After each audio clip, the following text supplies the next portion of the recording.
You know when parents say to their kids, I'm not mad, just disappointed. Great news, HBO Max. I'm both.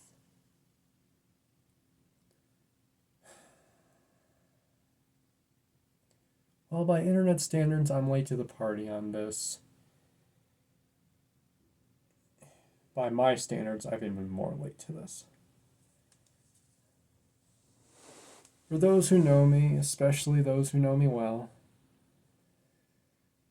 there are a couple franchises that I'm a massive fan of. And there are times we can really tell I'm a massive fan of it. But before Sonic, before Cuphead, before virtually any of them, for me, my biggest childhood franchise was Scooby-Doo. I have been a fan of Scooby-Doo since I was probably, I think, three, at least four.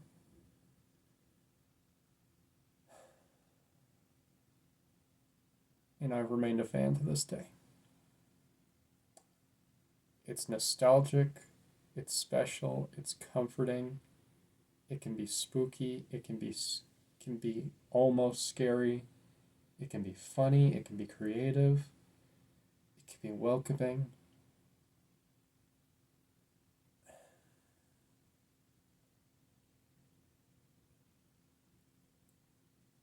Scooby Doo is a fascinating franchise. Its lifetime and legacy and how far it has managed to exist is really fascinating. I know there are plenty of people who aren't a fan of Scooby Doo. I get if you're not a fan. And I don't mean just, oh, I don't like Scrappy Doo. Totally get it if you're not a fan of Scooby Doo. And I don't hold that against you. I shouldn't normally, but I trust me, I don't hold against you.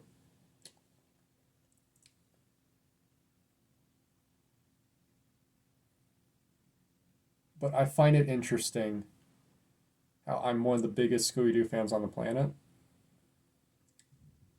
and yet I hate some of the most popular Scooby Doo installments. I have not seen every single Scooby Doo property of all time, not by a long shot. And what will probably be a very unpopular opinion, my favorite Scooby Doo installment, my favorite series, reboot, what have you, for nostalgia's sake especially, it is the original Scooby Doo, Where Are You? And as an adult, I get even more enjoyment out of it from an animation and writing standpoint, and just how horribly it aged at times because of its low budget. But my favorite Scooby Doo my favorite made, is What's New Scooby Doo. That's the 2000s one. It's my jam. I grew up with that one a lot. Those two are my favorites. Now, I recognize that Mystery Incorporated is easily the best one. Like, that's not even a question. It's the best made one, is the closest to scary we have in the entire franchise, even more than Zombie Island. My favorite Scooby Doo movies used to be the Boo Brothers and Cyber Chase, and I'm both still very nostalgic for them. They bring back a lot of great memories. I really like Ghoul School. I have great memories of that one too. I loved watching that one as a kid with my DVDs. I consider myself extremely lucky to have never seen Shaggy and Scooby Doo Get a Clue. That's the other 2000s one. If you know, you know. But yes, I won't fight with anyone who doesn't like that show. I fully agree with them. I didn't love Scrappy Doo, but I never hated him. I never hated him nearly as much as others did. And as a Scooby Doo fan, I can't help but appreciate the fact that he helped save the franchise when he was introduced. I don't personally hate him still, for the most part. But here's the more controversial thing about me as a Scooby Doo fan. I hate the live action Scooby Doo movies. I don't like any of them, all four of them. Yes, four of them. But I hate the first two live action Scooby Doo movies. And people probably jump down my throat about that, considering that for many people, that's their favorite part. of the franchise. But I really, really cannot stand them. I didn't like them as a kid because I didn't like live action versions of animated things. You know, I didn't know what it was called. I didn't watch the Sam Raimi Spider-Mans as a kid because I didn't want to watch a live action Spider-Man. It wasn't about Toby, it wasn't about Sam Raimi. Just as a kid, I didn't like that idea and I didn't want to watch that. So I have never as a kid did I look at the live action Scooby-Doo DVDs or pictures and thought, yeah, I want to watch that because it didn't look like Scooby-Doo to me. It didn't look like the characters I loved. The books I read over and over. The movies I watched with these classic characters. And the books I read even more of.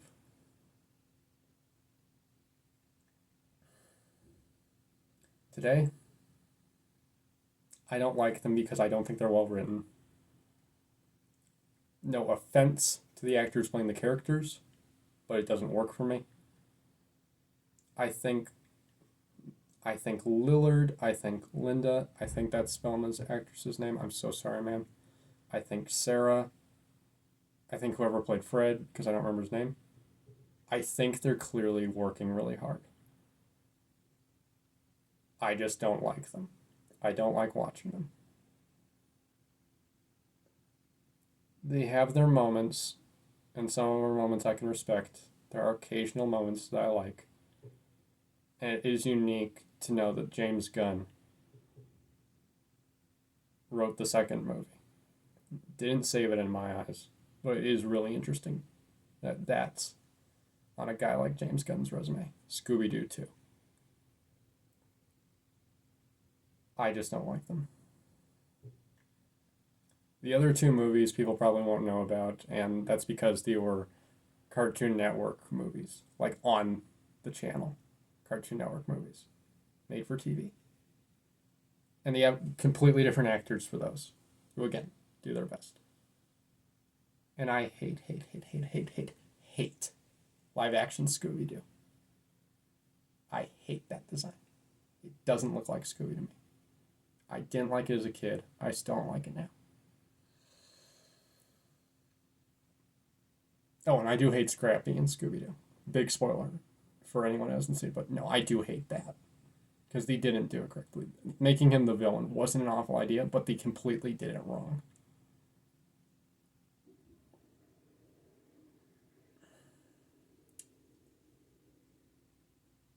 And then there was Scoob.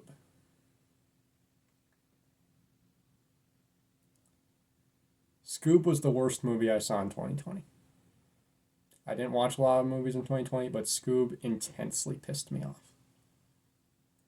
I made a video when the trailer came out complaining about the voice casting and the insistence on getting celebrities that don't do voice acting to voice these characters, and that the WB directly screwed over the current voice cast of Scooby-Doo and didn't even tell them this movie was getting made, except for Frank Welker, who voices Scooby. None of the voice celebrities, not voice actors, voice celebrities in Scoob for Mystery Inc. were good. They were all barely in the film except Shaggy, and none of them sounded good. They didn't sound like the characters. They sounded uninterested, they sounded flat, and the movie just viscerally pissed me off. But outside of those moments, I don't have a lot I complain about when it comes to Scooby-Doo. Even as an adult, even when I see the flaws, I find new areas I still enjoy. I can go back to being a kindergartner, reading the book version of Zombie Island and drawing pictures about it. Or sitting in my basement with Scooby-Doo DVDs on Saturday mornings after sleeping in and just putting them in and watching them. I can have those moments where I go back to being a kid again and love seeing it. And then I also have those moments as an adult where I look at it and I think, man, I love Scooby-Doo.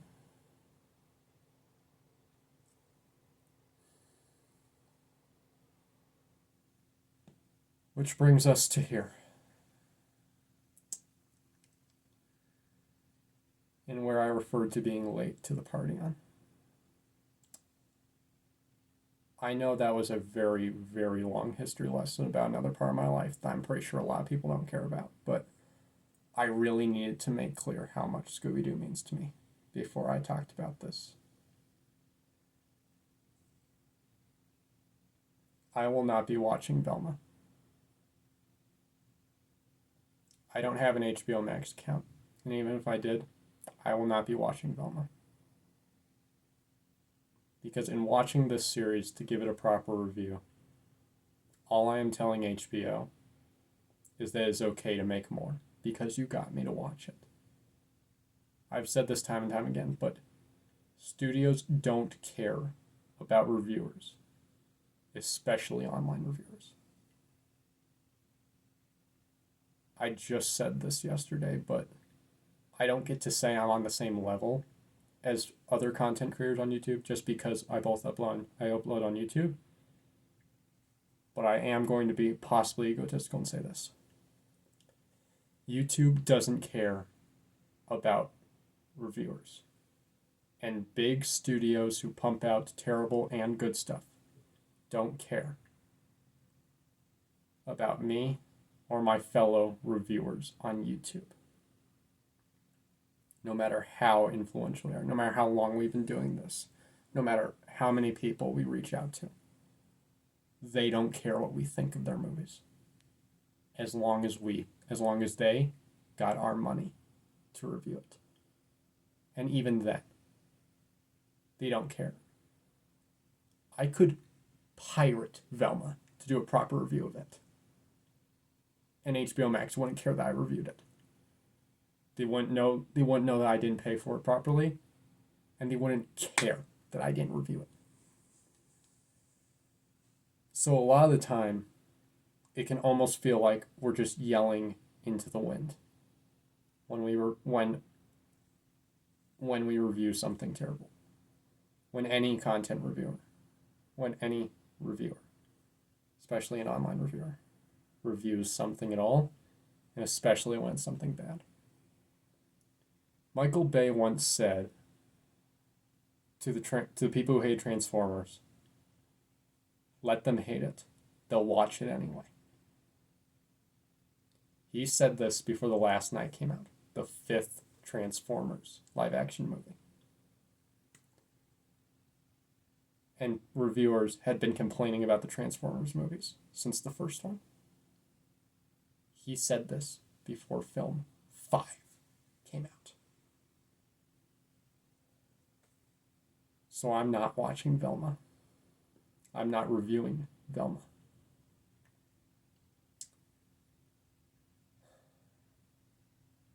But that doesn't mean I can't criticize Velma.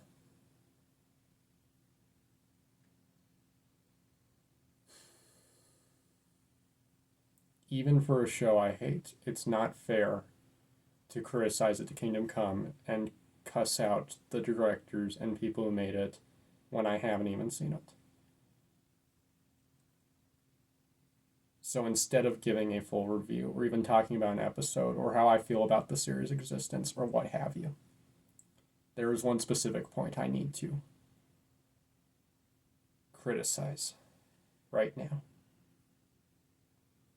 The picture I'm about to show on screen I got off of my Facebook feed when I was scrolling earlier today.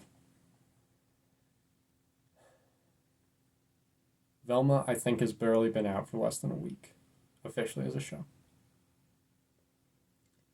And it has been mangled and destroyed already by people who do this a lot better than I do. So I'm just going to put the picture up on screen first. And then I'm going to let them have it with both barrels. So brace yourself. If you haven't already, take the little kids out of the room. Because I'm probably going to end up saying some things I shouldn't.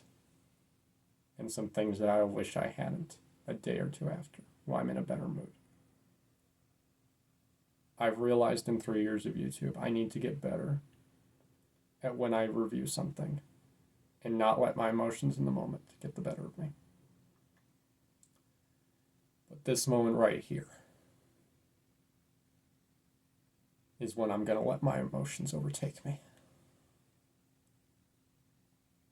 So brace yourself.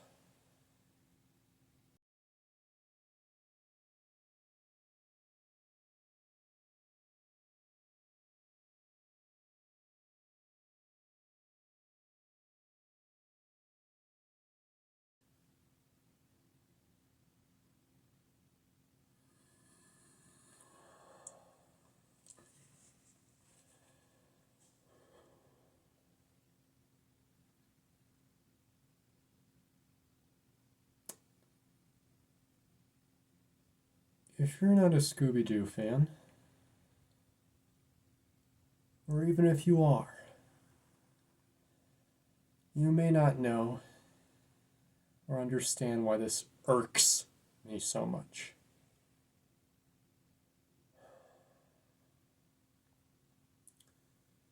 One of the longest running jokes among the Scooby-Doo fan base is that Shaggy is a stoner. That the reason Shaggy eats so much is because he is constantly high, in the process constantly hungry. This is one of the longest running jokes in the Scooby-Doo fan base across Scooby's 50 plus years as a franchise. Even Futurama made a joke about it when they parodied Scooby-Doo. I'm not really a huge fan of this joke. I don't like drugs in general, and I'm not really a huge fan of it. And it took me a long time to learn that joke. But I don't have to like a joke. Period, the end. I don't have to like a joke about a franchise I like. Period, the end.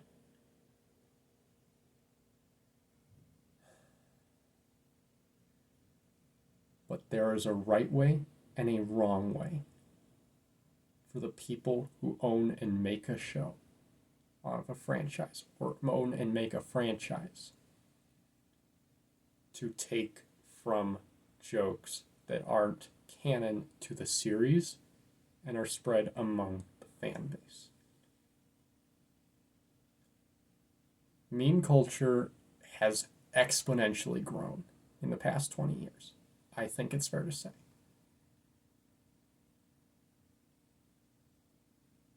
But we now have an onslaught of various examples of the big major studios trying to act like they are on the same level or same mindset as their fan bases by putting in memes and references that they hear from us.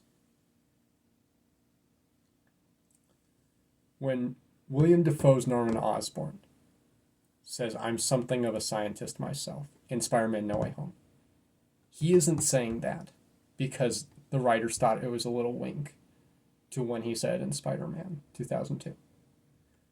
They wrote it in there because it's a popular meme right now. Or it was when No Way Home was getting written. And while to some people, that for them becomes, look, they said it. They said the thing. They know it. For others, it comes across like, yes, Sony, you read Reddit. Good for you. Can we get back to the movie now? And in my opinion, there's no bigger example of that right now than WB.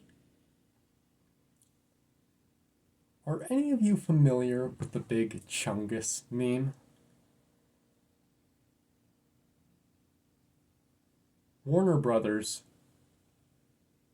has made 2 blatant references to the big Chungus meme,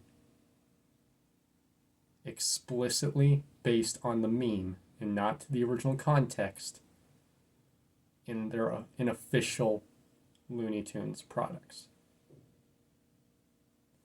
Once was making Big Chungus a separate character in their mobile game Looney Tunes World of Mayhem, and they explicitly gave him that name. The other was in the beloved, blatant ripoff of Ralph Breaks the Internet that we know as Space Jam: A New Legacy, where they directly forced in a Big Chungus reference because it's a popular meme.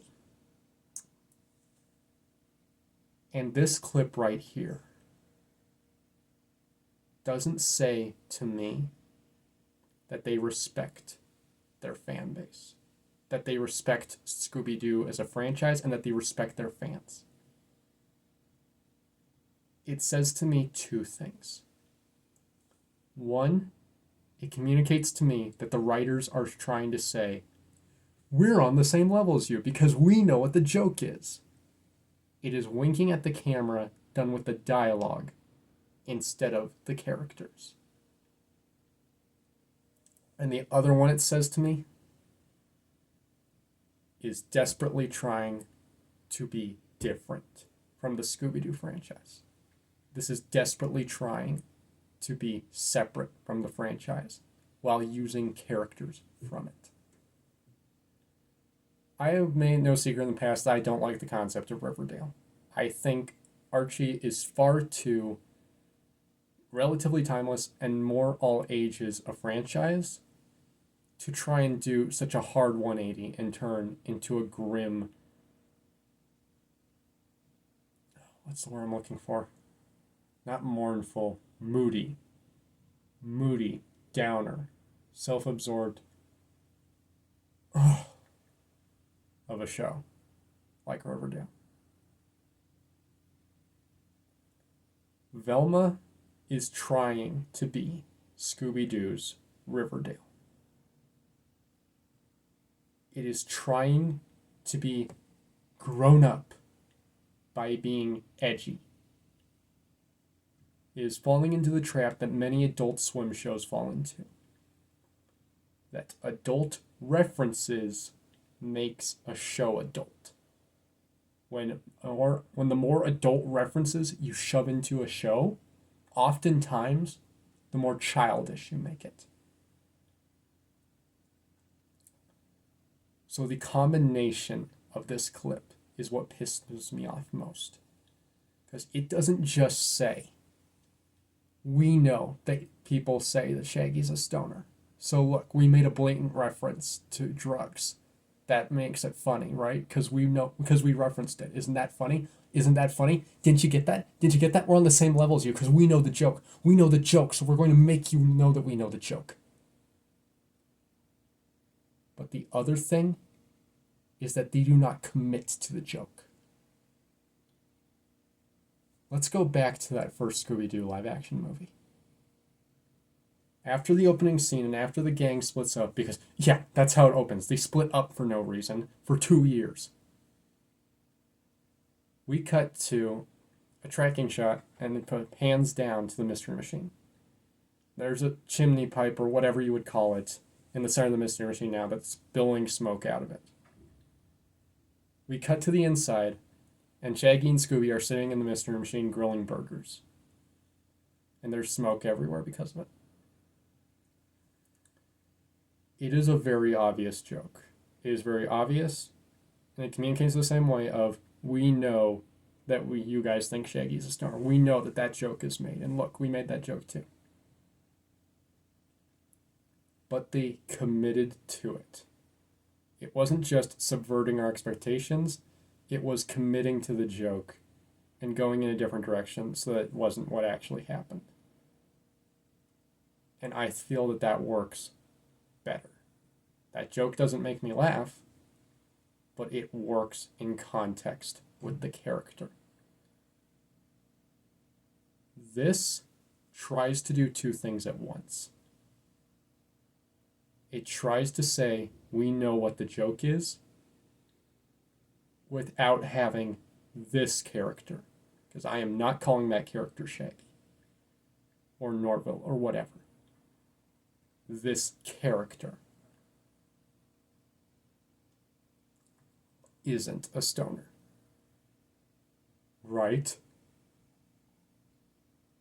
And the smile just adds to it and makes it worse because that smile doesn't come across like he's pretending not to be a stoner. It comes across like the writers are trying to communicate.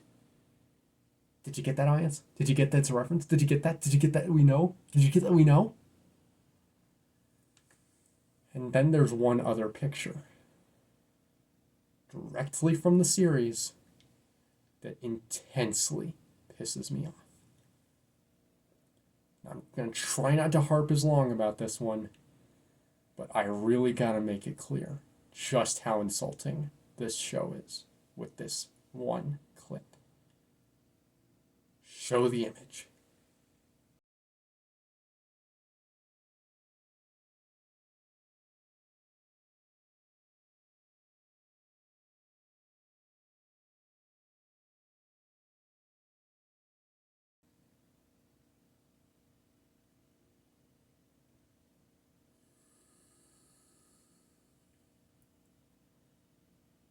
Show me. Show me. Show me any Scooby-Doo property that didn't have Scooby-Doo in it. Before this show, there was one. There was one. An unknown direct-to-DVD live-action movie called Daphne and Velma. I can't speak for the movie itself. That is the only Scooby-Doo property I know of, I can think of, that not only didn't have Scooby-Doo in it, but blatantly didn't have Scooby-Doo in it. Even when Scooby-Doo isn't the direct focus, he is a part of the franchise because he is the central part. But this show not only deliberately cuts him out to come across as more adult and like it's its own thing, while it's using the exact same characters from this beloved franchise, the exact same characters, their names, their designs, and we're supposed to believe that's the same them.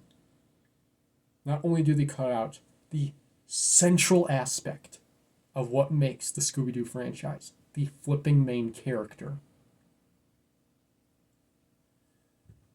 Pardon my language. But they have the balls to insert a love interest to Shaggy, to Norville, blatantly given a remixed version of the name Scooby.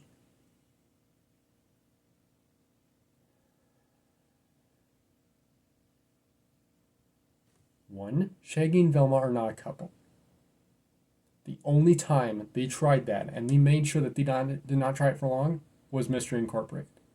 And it was because Velma felt like a third wheel and was experimenting with the idea of being in a proper relationship and being in a relationship with Shaggy. And it was short-lived, but it was genuine. And they didn't do a lot of office-style back and forth. Will they, won't they, BS. 2. Shaggy very rarely was ever in a relationship with anyone. That doesn't mean it's impossible, but it was very rarely because Scooby-Doo is his closest friend. Because of how much Scooby-Doo means to him. Even with the multiple different origins we have for Scooby, because, yeah, there are multiple different origins, which is just what happens across a 50-year franchise. Scooby and Shaggy mean the world to each other as friends because of how much they appreciate each other and adore getting to spend time together as a man and a dog together. But this show in just 2 screenshots instantly tells you that it does not respect the franchise it comes from, that it does not respect its audience and its fan base, and that it is more important about pushing out somebody's fanfic style storyline, desperately trying to be edgy and with it in a way that I cannot tolerate.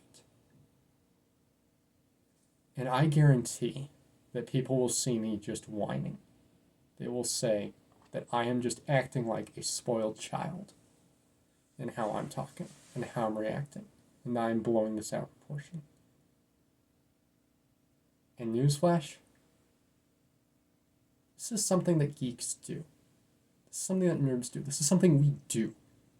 We take these things seriously. We care about these things. And the only thing that pisses us off more than when someone has a different viewpoint on something we take seriously,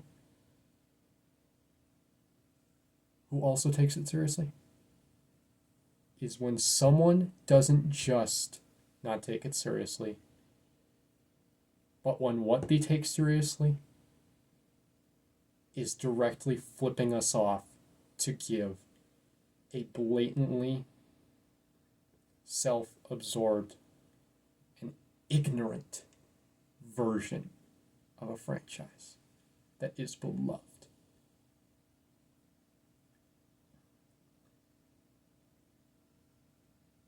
When Transformers fans get mad at the movies, they don't, not me, they don't just get mad at the innuendos and the endless sex jokes and the tasteless writing and the endless reliance on terrible effects and terrible writing and BS trying to sound deep. But Transformers fans get mad when you deliberately go against what the characters stand for. Transformers fans don't just complain because you put sex jokes in their children's franchise. They get mad when they see Optimus Prime casually murder a human.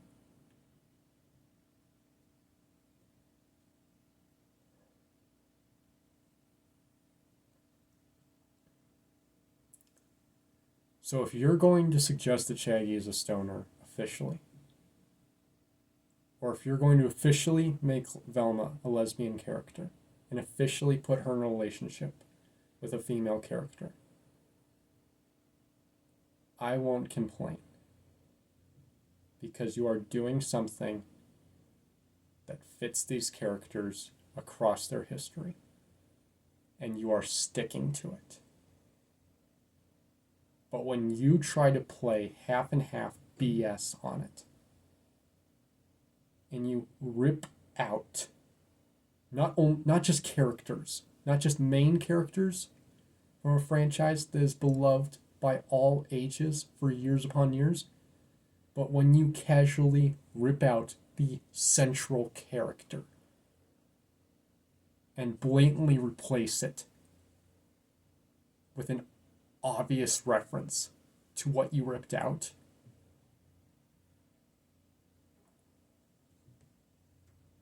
then why should I take you seriously? Why should I respect what you made when you don't respect the franchise you made it for?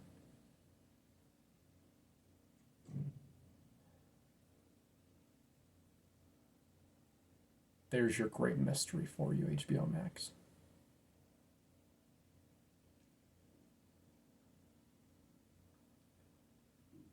And the only bigger mystery than that for me is how much worse can you sink?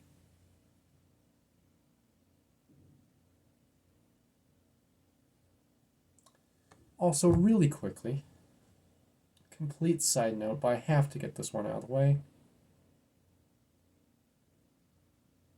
The sequel to Scoob getting canceled is the only good thing I ever heard out of the WB Discovery merger, because of how much I hated the first Scoob. But I am genuinely sorry to all of the people who had to spend their time working on that only for it to get canceled. For you to spend all that time into making something and getting it done like that, especially if you enjoy doing it, and then just have it tossed to the side and never be released in any way. I am genuinely sorry to all of you for that. Even if I didn't like what you made, I know that there is someone who did.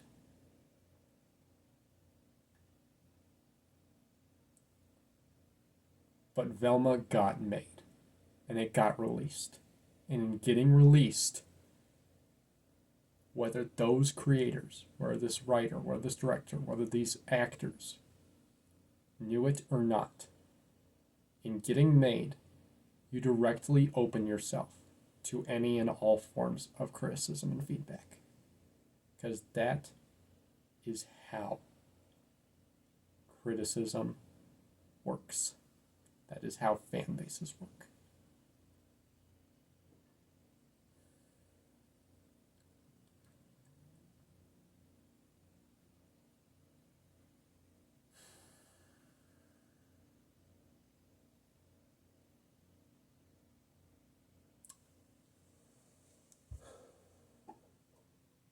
Where are you, Scooby-Doo?